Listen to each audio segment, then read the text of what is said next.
నమస్కారం అండి. ఆంధ్రప్రదేశ్‌లో రెడ్ బుక్ రాజ్యాంగం నడవటం వలన ఈరోజు పోలీస్ డిపార్ట్మెంట్‌కి చెడ్డ పేరు వచ్చే విధంగా ఏర్పాటయింది.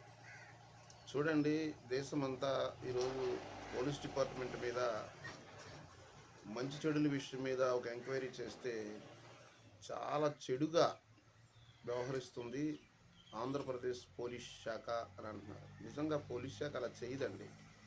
పోలీసు వారికి ఎవరి మీద వ్యక్తిగత ద్వేషం, కోపం ఉండదు. ఈ రెడ్ బుక్ రాజ్యాంగాన్ని తెచ్చిన లోకేష్ వల్లే ఈ పరిస్థితి వచ్చింది. నోటికి ఎలాగొత్తలే మాట్లాడడం, నా ఇష్టం అనే విధంగా వ్యవహరించడం వల్ల ఈరోజు నియంతలాగా పరిపాలన చేస్తుండడం వల్లనే ఈ పరిస్థితి నెలకొంది. చేతిలో పవర్ ఉంది కదా అని మన ఇష్టం వచ్చినట్టు మనం వ్యవహరించకూడదు. ఎల్లకాలం మన చేతిలో ఉండదు. మీరు తీసుకొచ్చిన ఈ చెడు సాంకేతికాలు ప్రజల మీద కూడా పడుతుంది.